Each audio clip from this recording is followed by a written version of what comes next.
Nico,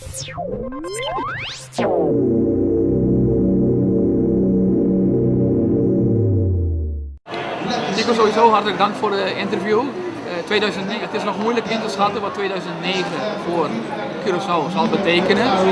Sowieso hoor je van alle kanten wel dat de economische situatie invloed zal hebben en het begint al te komen. Dus ongetwijfeld dat het op Curaçao en ook op ons hotel invloed zal hebben. Aan de andere kant denken wij dat wij de afgelopen jaren een behoorlijke investering in ons product gedaan hebben. Zowel het infrastructuur als ook onze service. En als wij daarop blijven werken, als dat zal blijven verbeteren, dan gaan wij toch van een moeilijk 2009 een succesvol 2009 maken. Als we alle positief blijven denken en ons blijven promoten zoals we dat nu aan het doen zijn, denk ik toch wel dat we dat moeten lukken. Wat voor markt boren jullie aan eigenlijk? Jullie hebben veel business tours, hè? Ja, klopt. Ja, sowieso is Europa onze grootste markt. We doen heel veel zaken met Nederland direct, maar ook met Zweden en Finland. Vandaar dat ik ook morgen naar Finland ga voor een volgende beurs. En het zijn dus compleet Europa, maar ook een behoorlijk aandeel in Amerika. De Amerikaanse markt is inderdaad wel een klein beetje gedaald, meer dan de Europese markt nu, vanwege de economische situatie. Maar we doen nog steeds ons best om dat ook weer midden dit jaar of later dit jaar weer op peil te krijgen. Wat is de specifieke leuze van jullie campagne dit jaar? Nou, sowieso staat dit jaar in het kader van Avila 60. 1 februari viert Avila namelijk 60 jaar bestaan. En dat gaan we natuurlijk groot vieren. Met alle onze hotelgasten, maar ook mensen zoals jullie, die graag naar Curaçao te komen. We hebben van plan om dat niet alleen op de dag zelf, op 1 februari te vieren, maar elke maand activiteiten.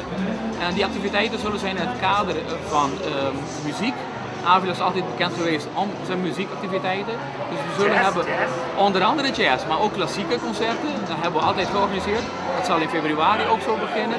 Jazz evenementen, ook jam sessions zijn we bekend op in onze bluesrestaurant. Dus dat gaat allemaal ook door. Maar ook internationale artiesten, vooral uit Nederland, zullen we overkrijgen om daarop te treden. Ik zal nu nog geen namen noemen, maar dat jullie allemaal bekend krijgen, want we gaan ook hier persberichten sturen, zodat jullie allemaal op de hoogte blijven van alle Avila 60 activiteiten. Het historische aspect van Avila, kun je dat een beetje toelichten? Absoluut. Avila heeft heel veel geschiedenis.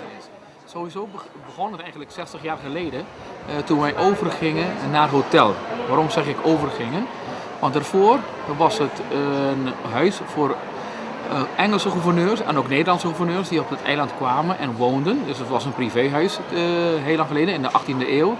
Daarna is het overgegaan naar een kochschool en zelfs later is het nog een ziekenhuis geweest, een privéziekenhuis.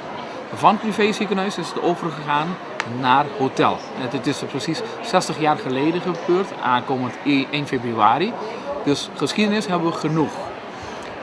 Het Mansion-gebouw, het hoofdgebouw waar nog steeds onze receptie in zit, dat is ook een historisch gebouw en dat zal ook zo blijven. Dit gebouw mogen we van binnen, en dat hebben we ook al gedaan, helemaal modern gemaakt. Maar de buitenkant moet natuurlijk in het originele staat blijven. Verder, qua geschiedenis, hebben we ook nog op terrein het Octagon Museum. Dat is het huis waar vroeger Simón Bolívar, sommigen van jullie zullen dat zeker kennen. Simón Bolívar is een vrijheidsstrijder geweest. Heel veel betekent voor vooral Venezuela, Colombia en de Spaanse eilanden, maar natuurlijk ook heel veel voor Curaçao.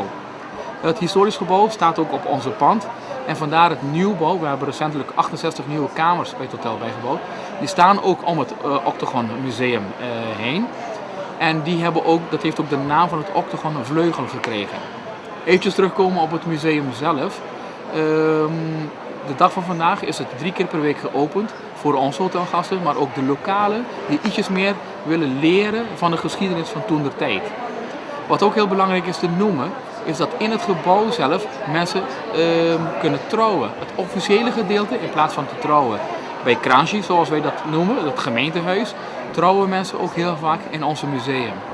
En dan moet je je voorstellen dat het echtpaar in onze Rolls Royce van 1926 binnenrijdt en zich trouwt in het museum. Echt fantastisch. Jullie liggen aan zee. Hebben jullie ook een zwembad? Ja, klopt. Wij dachten nooit dat wij een zwembad nodig hadden, want wij hebben namelijk 2 natuurlijke zwembaden, dachten wij. Het strand. Hele mooie strand. We zitten maar op 10 minuten afstand van het centrum. En dan heb ik het bijna over een loopafstand naar het centrum toe. Met de uitbreiding, wat we de afgelopen 2 jaar achter de rug hebben, hebben we ook toch wel geïnvesteerd in een zwembad. En we zien dat mensen toch dat heel veel waarderen. Want dan kan je namelijk genieten van het strand en later een beetje afkoelen in het zwembad. Of de bar die er dan zit, de poolbar. Hebben jullie ook all-inclusive packages? Nee, dat hebben we niet. Dat laten we over op de speciale mensen die zich richten op de all-inclusive package. Bij ons is het gewoon directe boekingen en alles kan wel geregeld worden. Het kan ook direct geregeld worden via internet? Ja, absoluut. Via onze website www.avilahotel.com. En anders persoonlijk bij mij, Farley Hollander, fhollander@avilahotel.com. Mensen, we hebben maar weinig mogelijkheden voor vakanties. Het zijn maar weinig dagen dat we hebben om vakanties te gaan. Maak daarom de juiste beslissing en kies voor het Avila Hotel op Curaçao om een fantastische vakantie te hebben.